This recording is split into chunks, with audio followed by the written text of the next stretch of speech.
আমি প্রণতি জ্ঞাপন করি আজকের এই মধুবাসরের অমৃত পথযাত্রী সকল ভক্তিপথের অমৃত যাত্রী সবাইকে আমার রানন্দিত জয় গুরু। যে যা ইচ্ছা তাই করবি তুই, সেটা কিন্তু চলবে না, ভালো ছাড়া মন্দ করলে পরিস্থিতি ছাড়বে না। কেন বললেন? উড়িষ্যার এক রাজা ছিলেন। সেই রাজা সেই শাস্ত্রজ্ঞ লোকের পাণ্ডিত্য দেখে এতটাই তিনি মুগ্ধ হয়ে গিয়েছিলেন, তাই সেই রাজা কিন্তু সেই পণ্ডিতটাকে তার রাজ্যসভায় রাখার অনেক চেষ্টা করলেন। তো বললো যে আমি তো রাজার এখানে থাকার আমি উপযোগ্য নয়, আমি বনে বাজারে বিভিন্ন জঙ্গলে আমি থেকে বেড়াইছি, আমি রাজার এখানে থাকতে পারবো না। তো বললো ঠিক আছে পণ্ডিত, আপনাকে আমার এই রাজ্যসভার বাইরে আমি ওখানে রাখবো, তবু আপনি আপনার ভিতরে যে পাণ্ডিত্য, আপনার ভিতরে জ্ঞান গরিমা কিছু দরকার নেই, আপনি শুধু সেটা আমাকে দিবেন, আমি আপনার কথা শুনবো। তো সেই পণ্ডিত সেই রাজার কথা মতো থাকলেন। থাকার পরে সেই রাজার এক পুত্র ছিল, রাজপুত্র ছিল। বড় হতে হতে সেই পুত্রের যখন বিবাহ দিলেন, তার পুত্র বধূকে আনলেন। আনার পরে সেই পুত্রবধূ এবং তার পুত্রর যেদিনকে তার বিয়ের প্রথম রাত, তো পুত্র রাজকুমার যখন শয়নে আছে, তখন পুত্রবধূ চারপাশে শুধু রাজ্যসভা দেখতে দেখতে দেখতে দেখলো বিছানার তলে সুন্দর একটা চকচকে একটা হীরার একটা তলোয়ার পড়ে আছে। তা তার মনে শুধু কৌতূহল হলো যে এই জিনিসটা কি, অন্ধকারে দেখছে যে চকচক করছে।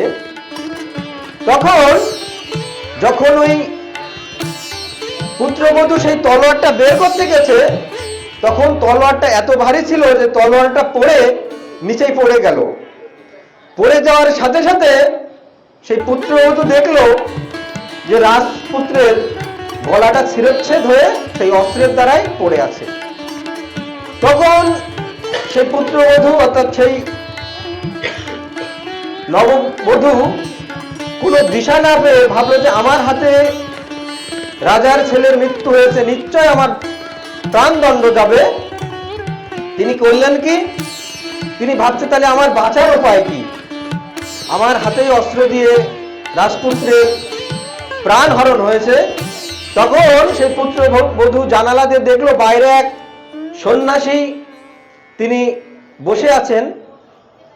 ভোর হওয়ার সাথে সাথে সেই সাধুটা যখন স্নান করতে এসেছে, পুত্রবধূ সেই ভোরবেলায় বলল চোর এসেছে চোর এসেছে বললে চিৎকার করতে করতে যখন সবাই চলে আসলো, আসার সাথে সাথে সেই পুত্রবধূ বলল যে ওই দেখুন এক সাধু এখান থেকে পার হয়ে গেছে এবং সেই সাধুই হচ্ছে এই রাজকুমারকে হত্যা করে সেখান থেকে পরিত্যাগ করেছে। তখন সেই রাজা এসে দেখলো তার সন্তানের গলা শিরচ্ছেদ হয়ে সেই মৃতদেহটা সেখানে পড়ে আছে। তখন সেই নববধূকে জিজ্ঞাসা করা হলো যে তুমি কি সেই খুনিটাকে দেখেছো? তা বলেছে দেখিনি, তবে নমুনা আমি দিতে পারি, এইরকম এইরকম।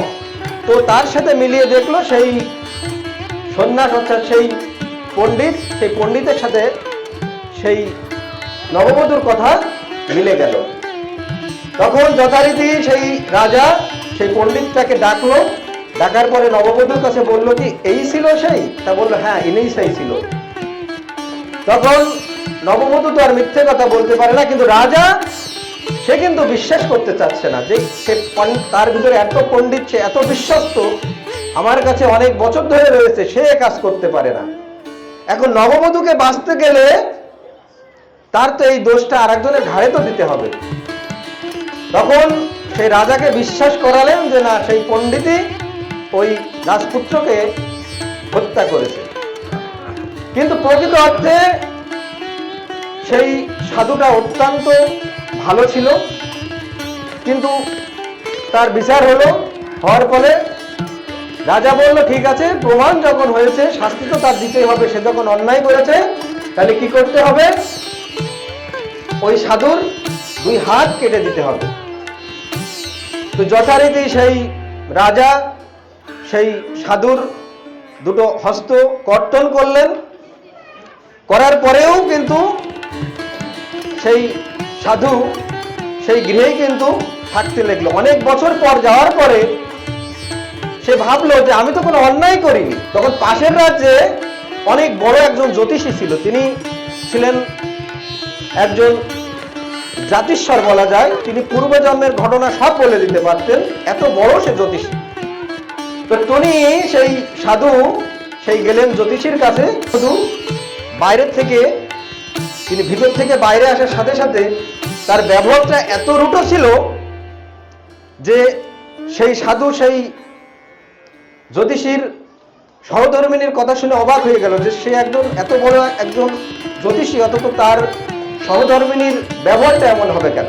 তদ্রূপ যখন সেই জ্যোতিষী ঘরের থেকে বাইরে আসলো, আসার পরে সেই তার সহধর্মিনী অকথ্য ভাষায় সেই জ্যোতিষীকে কিন্তু গালাগালি করতে লাগলো। তখন সেই সাধু তার নিজের সমস্যার জন্য জ্যোতিষীর কাছে যাচ্ছে গেল, কিন্তু তাই তো ভাবছে যে আমি আমার সমস্যা নিয়ে এসেছি, কিন্তু এই জ্যোতিষীর সমস্যা দেখে তো আমি তো তার কাছে কি সমস্যা বলবো। তারপরেও যথারীতি জ্যোতিষীর কাছে শুনলো, বাবাজি আপনার কাছে তো এসেছি, তো আপনার এই সমস্যা দেখে তো আমি আমার সমস্যাই তো ভুলে গেছি। আপনি একজন জ্যোতিষী, আপনি একজন জাতিস্বর, আপনি সবকিছু দেখে শুনে তিথি নক্ষত্র দেখে শুনেই তো বিবাহ করেছেন, কিন্তু আপনার কপালে এমন সহধর্মিনী জুটলো কেন।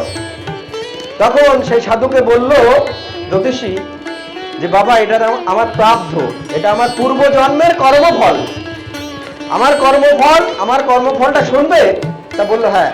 বলছো তুমি যাকে আমার সহধর্মিনী দেখছো সে আমার সহধর্মিনী না, সে হচ্ছে পূর্বজন্মে একটা গাধা ছিল, আর আমি ছিলাম একটা কাক। তো ওই গাধা সে বনে বাজারে ঘুরে বেড়াতো, খাবার টাবার খেত, কিন্তু আমি কাক, তো আমি মাংসাশী প্রাণী, আমি মাংস দেখলে আমার জিভেটা লক লক করতো। তো গাধা পিছনে সেই মালিক খাটাতে খাটাতে একটা ক্ষত চিহ্ন হয়ে গেছে, তো কাকটা কিন্তু এসে ওই ক্ষতের উপরে শুধু ঠুকরাতো, ঠুকরাতে ঠুকরাতে অনেক দিন যাওয়ার পরে অনেক বড় একটা ক্ষত হয়ে গেছিল। হওয়ার পরে ওই কাকটা একসময় ঠুকরাতে ঠুকরাতে তার মাংস পিণ্ড তুলে নিয়ে তার হাড়টা বেরিয়ে গিয়েছিল। তো একদিন ওই কাকটা এমন ঠোকর দিল যে গাধার পিঠের হাড়ের ভিতরে সেই কাকের ঠোঁটটা বিঁধে গিয়েছিল।